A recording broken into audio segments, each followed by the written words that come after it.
The sky is blue. The birds are chirping. My name is Dee, and this is Uneven. Good morning.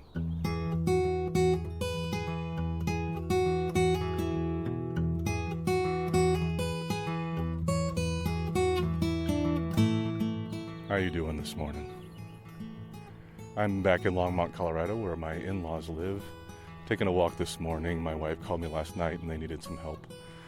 So I came up, packed a bag, and gave a hand with my father-in-law, who's struggling with some health issues. So I'm up here for a little bit. Might be a couple days. I'm not sure. I've been walking already for about 15 minutes, trying to think of something to record and talk about this morning. I told you I have this long list of ideas, but I often don't have it with me, and then I try to just talk about something relevant that's I'm dealing with right now, and I've thought of that a few times and started to record a few times, and then I wind up just like I am now, which is, hey, just press record and see what the hell comes out. And that's what I just did. But I do maybe have a topic here, and maybe I should keep that in mind. I've been dealing a lot with change in my life lately. My father-in-law's condition means my life's uprooted, and I'm doing everything I can to help that out and be available and flexible whenever they need me to be. Working for myself on a podcast and having my own organization that does that, I do have some flexibility, and that's a benefit, and that's a blessing. And so that allows me to be more flexible, but also I have plans and I have tons of work I'd like to work on. And that gets pushed aside sometimes. And yesterday I was in a meeting that something came up that really I knew would come up eventually. And I was surprised, but I was still surprised when it did. And I didn't know if I should say something in the meeting or if I should send an email off to some people. And I realized a couple of things. One is, I got to decide when you want to stand up for your beliefs, when you want to finally stand up and say something in a respectful, honest and kind manner. And that's usually how I do things. Or when you just have to let things be and move on. And I've been doing a lot of moving on lately since I've backed away from some of my involvement in the benzodiazepine world, which I've been extremely active in for the past 8+ years or so.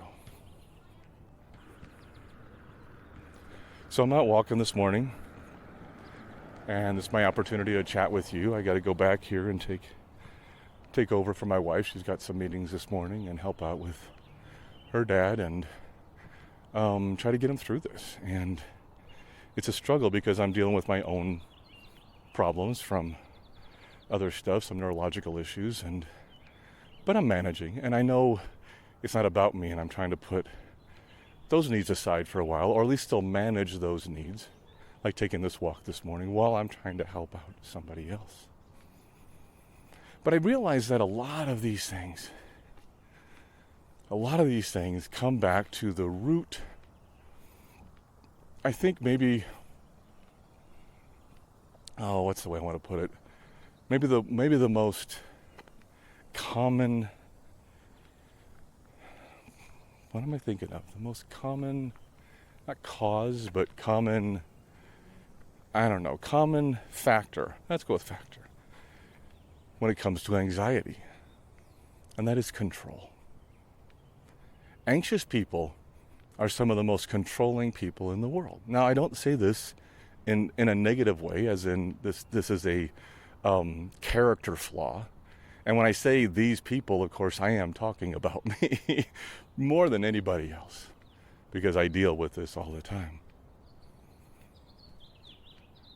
But control is an essential piece of being anxious because of our fear. We're so afraid that if we let something happen, we won't be able to handle it. There's that fear there. And so we try to control situations. We try to control what can happen, what's around us, what we're exposed to, on what we do for the day. Do we leave the house or stay inside where I know it's going to be safe? Do I take a road trip, or do I stay local where I know I'm going to be safe and not set off? Do I get on that plane, or do I stay home where I know I'm going to be safe? Because it's not even the fear of what will happen, I think, for many of us, but I think for a lot of us it's the fear of how we will respond. It's the fear of our own anxiety. It's the fear of our own fear. When I was running the Benzo Free podcast, and still am, of course, but especially early on, I've done a lot of episodes on fear and managing that fear and how to work with that fear. It's a significant factor. And controlling our environment, controlling what we're exposed to, controlling how we respond, is a tool many of us use to try to mitigate that fear, to try to ease our reaction to that fear. And it can be a useful tool at times. I don't dismiss it entirely as if this is just wrong, because there are times when you need to control because your reactions are strong and it's difficult to live in the environment where there's so much stimuli going on that's just affecting you in every which way. But I think that's the minority of the time. There's an illusion that we can control our lives, that we can control what happens to us, and that is an illusion. We don't have control over what happens to our lives. Perhaps little pieces here and there, we think we can control things and we can manage them, and we have some success sometimes. But then all of a sudden, something out of the blue slaps us in the face. That car wreck you got in yesterday, and your whole life is now upside down as you're laying in the hospital bed trying to recover.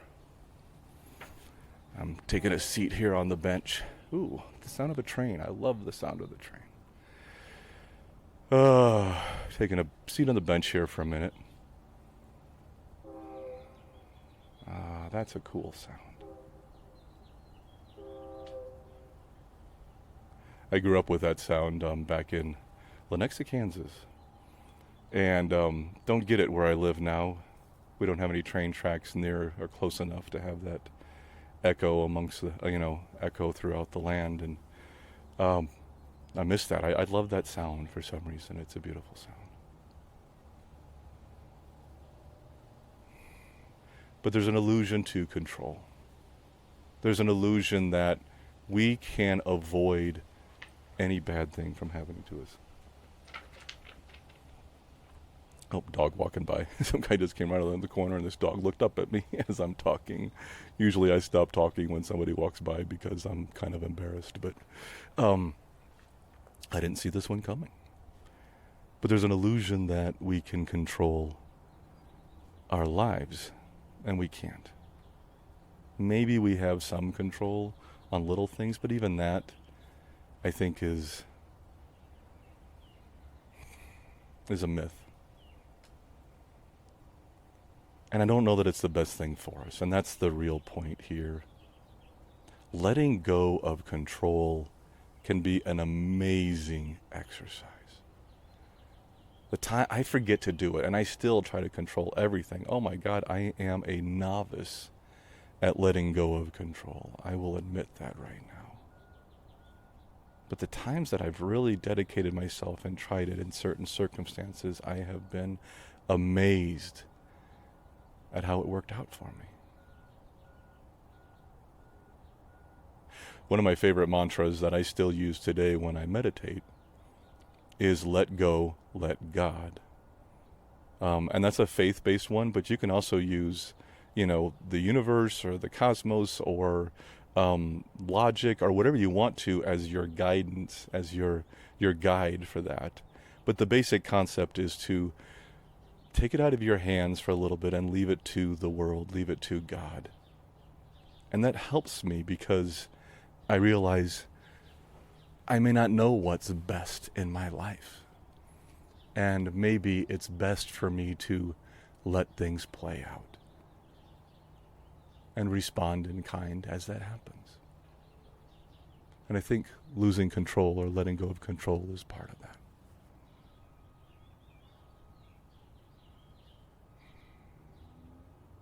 So while this is going on here with my father-in-law and other things in my life, and these symptoms from my benzodiazepine experience are kicking in, and I got this nerve pain and everything else, the last couple days, I started to let go of control of that and say, just let it be more in the present, and let it be day by day. And the same with this meeting and things that other people are doing, and me pulling back from some of these organizations that I helped form and create, and not agreeing with the direction they're going. But that's what I did. I backed away. So they're not going to go the way I want them to, and who's to say I'm right? I'm often not right. So I don't know that I know the best route. And I don't know I know the best thing. Now, if I am asked to do something that goes against my moral character, my belief system, I do believe it's important for us to stand up at that point and speak out in a respectful way. And that means stating your views, listening to others' views, and trying to remain cordial and even friends at the end. It's something we used to do a lot as I was growing up, but we don't seem to do as much anymore. But even that, I need to let that go. I made a decision to back away for my own health and to focus more on this podcast and other things I'm doing on my site. But that means I need to let go. And I still have my foot in there a little bit because I'm still involved in some projects and things. And sometimes maybe it's best for me just to back away. I did that one time before. I was on a board of a film festival for 10 years, and I never quite fit in. I never quite was, belonged there. And I worked hard trying to create programming and doing all kinds of stuff. And I think I mentioned this maybe on my other podcast at some point, but just to put it briefly, at one point I just didn't show up for the next film festival. They never contacted me about a hotel. They never checked with me to see what's going on. They never did anything. And I just thought, let me just not do anything there and see if anybody notices. And nobody noticed. Or this is what they wanted all along, and finally they got their wish that I'm no longer involved with them. And that might be the case. It hurts to think that for most of us, especially when you spend 10 years helping to build a program. But that might be the case. I don't know what happened. I don't really understand. But I did walk away, and I can't say I haven't looked back. I've thought about it at times. But I haven't gone back, and I haven't talked to anybody from there since then. Not trying to avoid it, I just don't walk in those circles anymore, so I don't see them. And with this one, in the benzo community, I'm still pretty entrenched. I'm still involved in research teams. I'm still involved in some of these organizations, even though I'm not the leader anymore, or one of the leaders of these organizations anymore. And I need to learn to take my cues and step back and let others lead who might have new energy and new ideas and might do it better than I did it. And I need to be okay with that. Keeping life simple. But all this is related to control. To trying to control my environment, trying to control these organizations that I helped create, and wanting them to still go the same way I wanted them to go. That's control. But I have to always consider the fact that maybe, just maybe, I'm not right. I always want to keep that in mind on this podcast and everything I do, is that I have opinions, and I have strong opinions sometimes, but I'm not always right, and I can't be 100% sure I am. But I still want to stand up for the principles I believe in, at the same time listening to others' opinions and being open-minded. That's a tough one to do, but I'm trying.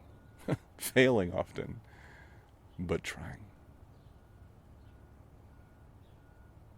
But letting other people lead, letting others take over for something you've built, is part of letting go of that control. It's a hard exercise to undertake, but I think it's beneficial in the long run for everyone involved. I can't say that I've ever really lived relaxed. Just relaxed. Because of my anxiety, because of my worry. It's so hard to turn off the brain. It's so hard to turn off the control. It's so hard to turn off everything. And we're left with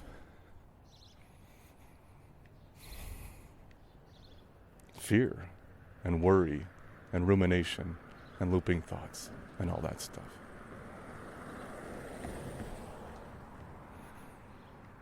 So take a look maybe today or tomorrow at your life and take a look at situations and take a look at how often you try to control things to avoid the downside, to avoid what might happen, to avoid that reaction that you might have because of your anxiety.